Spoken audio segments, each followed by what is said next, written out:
Right now, two leading Democrats are opposing the Iran deal. As we learn, a group of 24 American victims of terror plots have filed a lawsuit to stop the Obama administration from releasing billions of dollars to Iran as part of the nuclear deal. Senior correspondent Rick Leventhal live in our New York City newsroom with more on that. Rick. John, of all the people opposed to the Iran nuke deal, this group may have the most at stake. The victims of Iranian-sponsored terror attacks who won nearly $2 billion in judgments against Iran in U.S. federal courts, but likely won't collect a cent if economic sanctions on Tehran are lifted in exchange for nuclear inspections. Stuart Hirsch, a Navy veteran from Fresh Meadows, New York, who moved to Israel, is one of those victims. He was sipping coffee at a pedestrian mall in Jerusalem in September of 1997 when 3 suicide bombers blew themselves up, leaving 5 Israelis dead and nearly 200 hurt.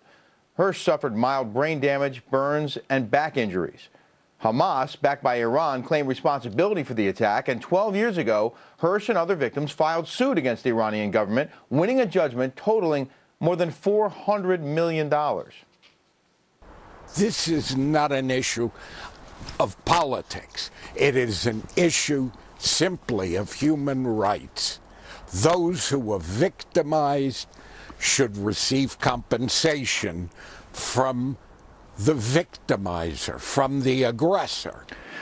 Hirsch says the Iranians have ignored the court order, and if the nuke deal goes through, he won't get paid. So he and some 24 plaintiffs have filed suit against the State Department, Treasury Department, and Secretary of State John Kerry, demanding Iran's $100 billion or so in frozen funds not be released until the American victims of Iranian-sponsored terrorism get the money they're owed. These are the victims of terrorism. These are America's victims, and America should remember them even as they're remembering Iran. Well, a State Department spokesman says there's no connection between sanctions relief and any outstanding court judgments, saying the U.S. holds no control over Iran's money, calling this legal matter a separate issue. John.